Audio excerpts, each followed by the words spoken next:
Life with Jesus Christ channel पर आपका स्वागत है। मैं पास्टर हरमेश मसीह आज आपके साथ परमेश्वर के जीवित वचन से बात करेंगे। तब उसने लोगों को पास बुलाकर उनसे कहा, सुनो और समझो। प्रभु यीशु मसीह ने इस वचन में सब लोगों को वचनों को समझने के लिए क्यों कहा है। इस वचन में बहुत बड़ा भेद छुपा हुआ है। इस वीडियो के अंत में इस भेद को प्रकाश किया गया है और प्रकाश के लिए 2 वचन दिए गए हैं।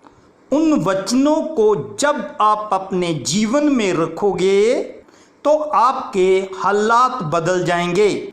आइए उन वचनों का प्रकाश समझने से पहले हम वचनों के बारे में समझेंगे कि वचनों के बारे में वचन क्या होते हैं, वचन क्यों बोले गए हैं, वचन किसके बारे में बोले गए हैं, वचन बोलने वाला कौन है, वह वचनों के साथ क्या चाहता है।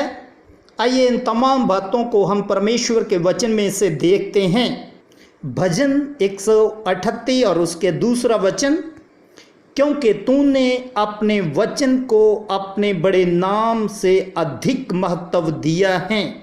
हम देखते हैं कि परमेश्वर अपने नाम से भी बढ़कर वचनों को महत्व देते हैं।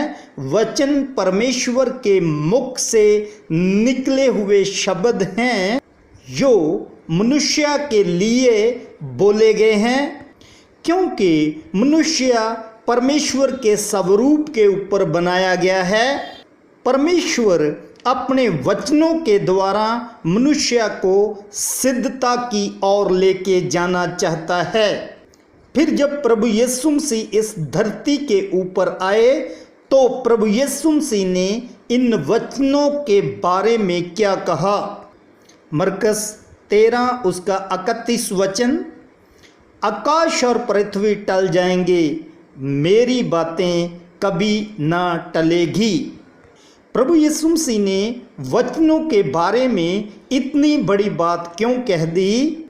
क्योंकि प्रभु यीशु मसीह परमेश्वर को जानते थे, परमेश्वर के पास से आए थे।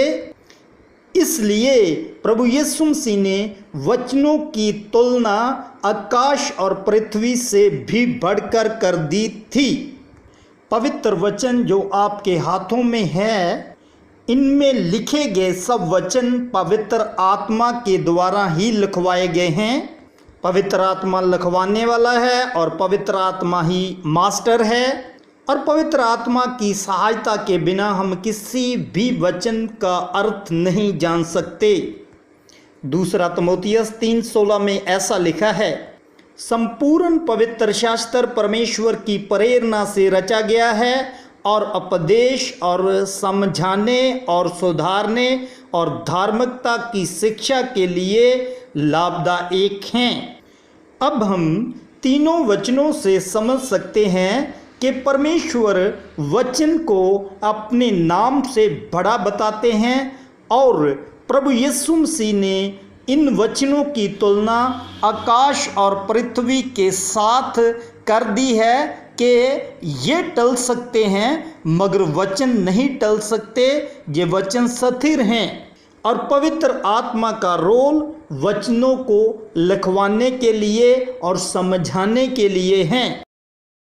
पवित्र बाइबल में दर्ज किए गए हर एक वचन ये भविष्यवाणियां ही हैं। इनको हम 3 भागों में बांट सकते हैं। कुछ ऐसे वचन हैं जो पूरे हो चुके हैं और कुछ आज के दिन पूरे होंगे, और कुछ ऐसे वचन हैं जो आने वाली पीढ़ी के लोग उसके अर्थ करके बताएंगे। वो भविष्यवाणियां आने वाले समय में पूरी होंगी। इन सब भविष्यवाणियों की रचना पवित्र आत्मा की प्रेरणा के साथ ही हुई है। इसलिए पवित्र आत्मा इनका चलाने वाला है, पवित्र आत्मा लिखाने वाला है और पवित्र आत्मा ही अपने दासों को इस्तेमाल करने वाला है।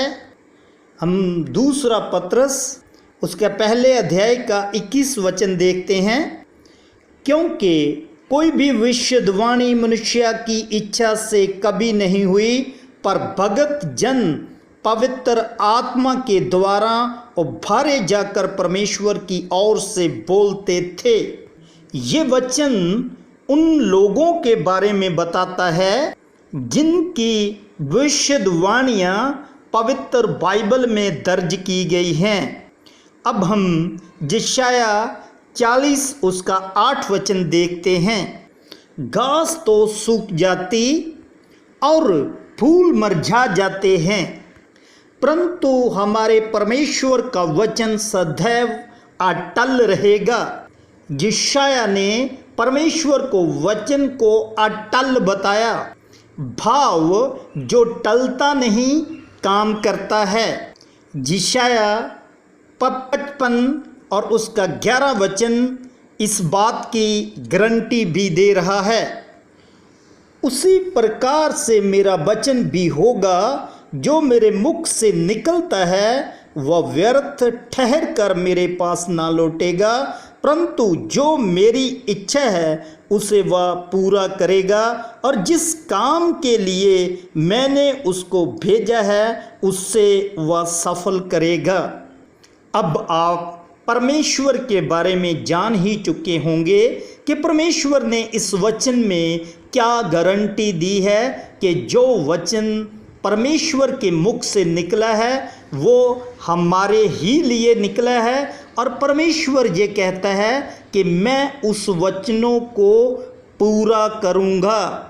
अब कमी किस बात की है? कमी इस बात की है कि हम परमेश्वर के वचन को सुनने के साथ साथ इसको समझना भी शुरू करें। यदि आपको मौका मिलता है वचन सुनने का या पढ़ने का, उससे पहले छोटी प्रार्थना ये की जाए कि पवित्र आत्मा मुझे इस संदेश को समझने के लिए बल बख्श दे, तो वचन आपको समझ आएगा। क्योंकि वचन सुनने से विश्वास बढ़ता है और विश्वास ही हमारे जीवन में फल लेकर आता है। रोमिया 10:17 विश्वास सुनने से और सुनना मसीह के वचन से होता है। अब इब्रानिया 11 उसके 6 वचन ये बताता है, वह अपने खोजने वालों को प्रतिफल भी देता है।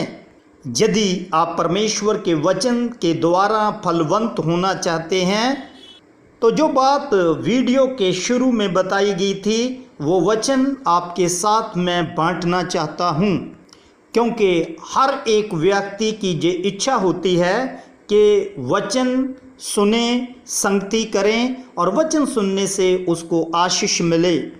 आशीष कोई इंसान नहीं दे सकता, क्योंकि परमेश्वर की आशीष हर एक वचन के साथ बांधी हुई है।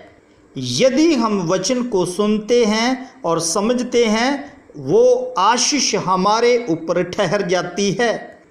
व्यवस्था विवरण 11 और उसका 27 वचन, अर्थात यदि तुम अपने परमेश्वर यहोवा की इन आज्ञाओं को जो मैं आज तुम्हें सुनाता हूँ मानो, तो तुम पर आशीष होगी।